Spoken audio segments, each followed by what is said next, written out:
You earn an A plus in creativity for sure. Thanks, man.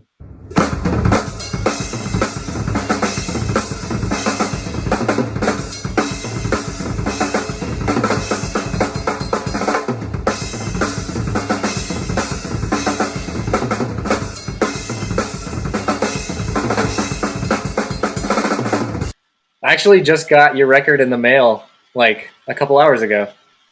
Oh, fuck yeah. It looks great. Thanks, man. I love the cover. It's all like great artwork. I love it. Thanks, man. Brandon Gertz, Florida OG. Your influences.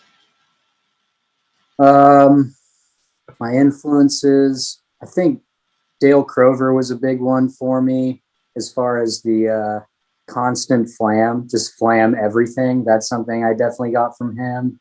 Yeah, yeah. And then Zach Hill was a huge deal to me. Listening to all that early Hella stuff, or really all the Hella stuff, really inspired me to like work harder on the single kick and doing things that seem ridiculous on a single kick pedal. And Tim Alexander from Primus was a big deal to me when I was younger. The like creative drum riffs, like he inspired me as far as like how you can like write drums around a song and like it's more compositional than just playing, you know, regular beats all the time.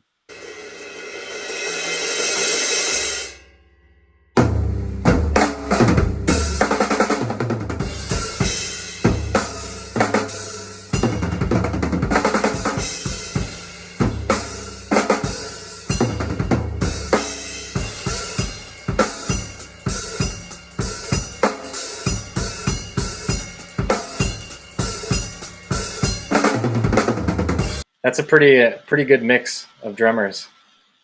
Yeah, that's three. I could think of some others, but I think three is a good start. So what was it like working on this record and putting everything together during a pandemic? Well, we recorded it right before the pandemic, like end of January last year. So getting it all ready to record we were just practicing nonstop. But after that, it definitely felt like everyone was so like bummed and confused that it really took a while to get all the artwork done and get the mixing and mastering and everything together. It definitely slowed things down a lot, but also there was like no hurry to put out new music because no one was going to be touring. And sure, I don't know, it worked out. But yeah, since then the pandemic has definitely done a number on my like motivation to practice as much and like all that, but I've been trying to get back into it more. Speaking of practicing and writing everything, like you said you recorded it before the pandemic, so obviously you wrote everything like the year before or something.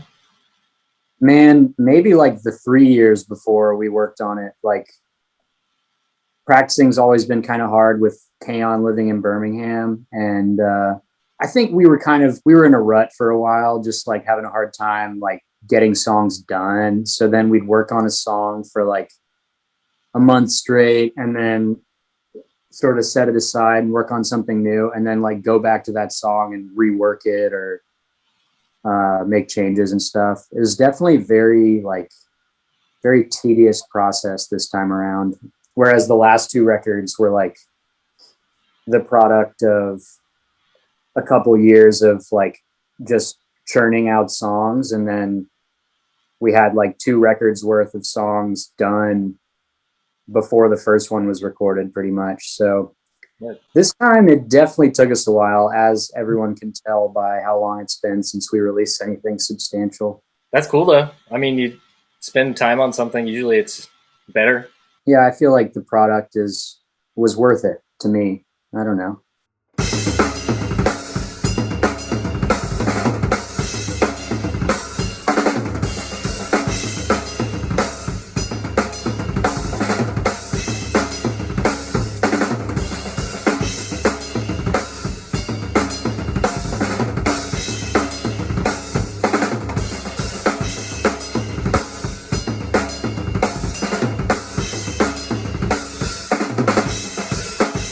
That's great.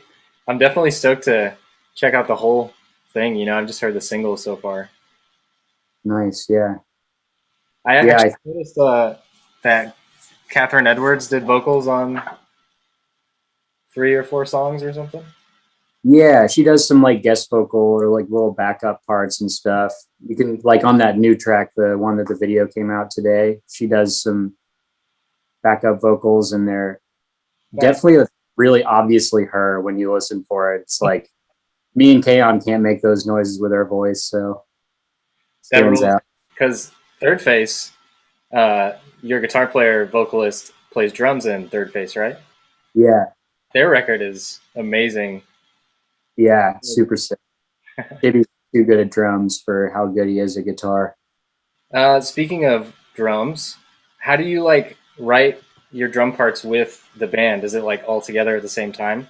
Yeah, a lot of it is just me having Shibby play one riff over and over and over again while I try out like dozens of beats and try and come up with something that I actually like. Shibby's got a lot of input as a drummer too. He'll be like, I kind of hear something like this, and then Oh, I that's try awesome. to create something in that realm that feels good to me and isn't like. I think I kind of have drumming ADD a little bit, so I tend to like. Uh, I don't want to be bored playing a drum part, but it also ends up being kind of like what's the word? Kind of the way I write is very cruel to myself because I don't know how to, I can't play the parts that I write when I write them. So then I have to really, really like go home and practice them and Yeah. try and get them clean. Cause I'll get Shibby to like slow it down and then I'll write a part and then I'll be like, oh, it's that fast. I can't play that. Like, have to rework it. But and then when Kaon comes in, like sometimes when he's got his bass parts down, I'll like rework some of the drums to like accent what the bass is doing or something like that. Yeah. I'm always curious to see how people do that because, like, especially for Yautja, because your songs are so like all over the place and chaotic and stuff, and with like song structures and all the like little details and like you're just like hitting so many different things like so fast. It's just like I don't know. It's awesome. I love it. Yeah, I definitely challenge myself sometimes to a fault. So That's kind of cool though. Like you're forcing yourself to practice almost like yeah, it's true. It's like a lot of like I spend so much of my practice time just like working on this band because it's like mm. such a challenge all around. So As far as practicing, do you ever really practice stuff that's not Yautja songs? yeah, I do a lot more recently too. Honestly, I've been practicing a lot of the stuff from your videos and like using some of your methods, Oh, that's like it. Cool. like especially the blast beat one. I've been doing that with the metronome and like trying to get my blasts faster and stuff because I really lost it, man. After we recorded that record and like just quarantine and like getting a new job. I work a 9 to 5 now, and it's just like so much harder to motivate yourself to, or motivate myself to go downstairs and play my drums when I get off work. And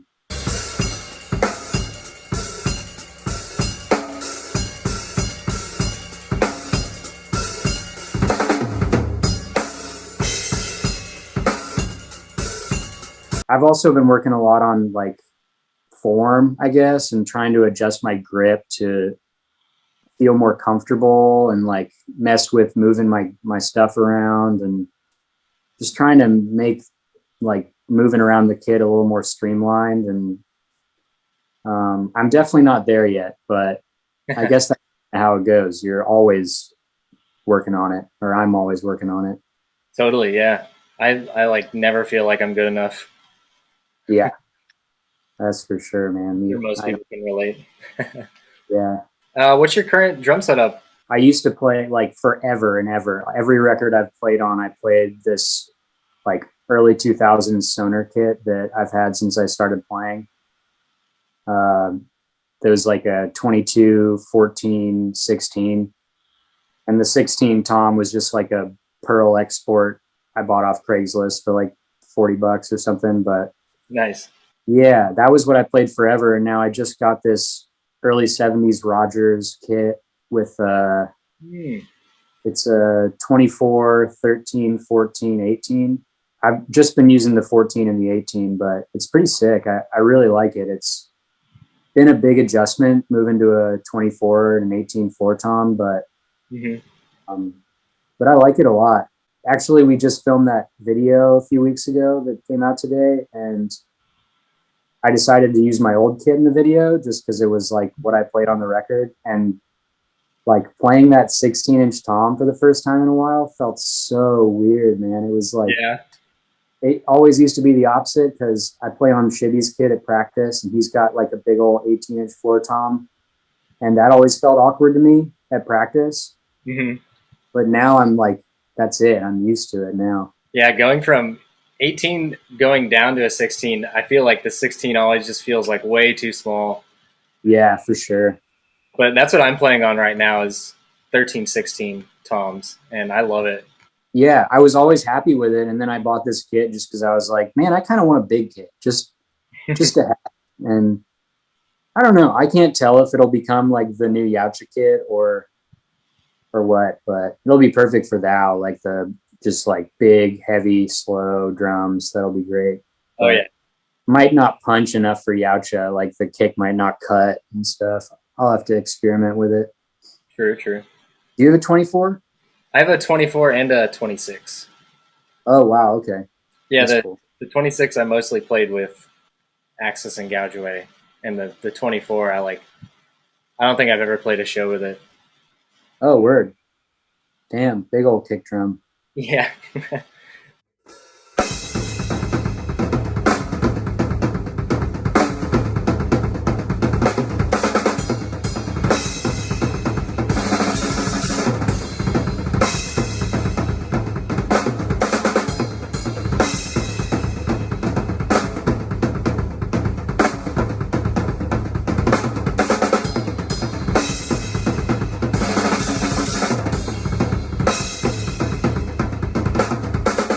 Favorite drumming on an album?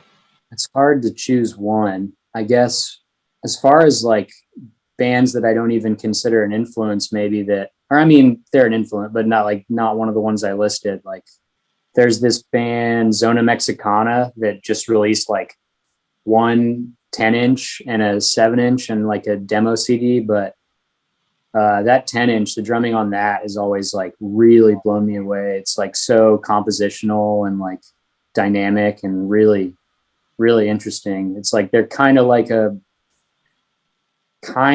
math rock band or something, but it's Okay. really, I think. Um, Are they from Mexico? no, they're from I think they all went to SUNY Purchase in New York. They were just like, I think they were all in college there and started it or something, but Oh, cool. got to see him play once. That's a weird, unheard of one, but I always loved, I can't even remember his name right now, but the way the dude from the Pixies plays, like Oh, yeah. he was, I mean, I don't know how much he like inspired my playing, but I always was like so in love with the way he, for one, the like floor tom snare thing he does all the time, like the playing a beat and then putting that in there. I do that a lot. I definitely like got that from him, but like his, just like how tasteful all the fills are and everything. It's like so simple and good. Definitely, yeah. Those some of those drum parts on I don't know, basically all the records are just like so weird. Like we learned Wave of Mutilation and I didn't realize how like weird the switching for their songs is. Like their structures are very strange. Yeah. Yeah, totally. Like in a cool way.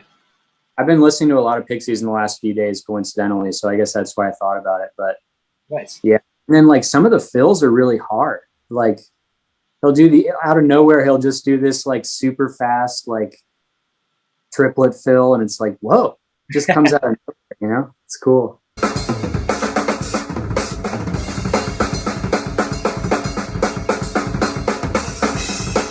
Oh, I thought of another one just real quick. Lula Divina by Shiner. I don't know Sure. if you've ever listened to that record. That band, they were like a 90s band that they might have been on a major label. I'm not sure, but like they were, I feel like a pretty underrated 90s band. And the drumming is just like immaculate, man. It's so groovy and the fills are just incredible. Hell yeah. Uh, yeah, I'll send you a link to that one too. I remember you said something about the single pedal earlier, and you don't use a double pedal like ever, do you? I do or I used to. Hmm. Like I played in Mutilation Rites for a while, and I played double kick in that band. Right, right. I had this black metal band before that called Allron that did one record, and that was the band where I kind of learned to play double kick for that band. Cool. I don't practice it these days, but for a while I was getting really back into it just to challenge myself and like it feels good. It's a lot of fun to play double kick. Like Yeah. it's I still find myself like I'll still when I'm playing double kick just like still blast with just my right foot because Hmm. the two-footed blast thing just like doesn't work with my brain. I don't know. I could do it if I practice it maybe, but it feels so awkward to me. Yeah, same. Yeah, I've seen some of your videos where you're doing it and it's like it looks uncomfortable, but I guess if you're going fast enough, it's probably really efficient. Yeah, I don't know. I haven't really quite nailed it yet. Like I've been practicing a lot, but it still feels awkward, kind of like basically at any speed. It's hard to get it to sound even too. I mean, Definitely. yeah, I definitely like playing double kick, but with Yautja and like Gnarwhal and everything, I've always just wanted to. Yeah, it's part of the challenge, forcing myself to like write parts that fill the space or like fit the riff and without like just playing a straight double kick beat through it or something helps me be more creative. Absolutely, yeah. You earn an A plus in creativity for sure. Thanks, man.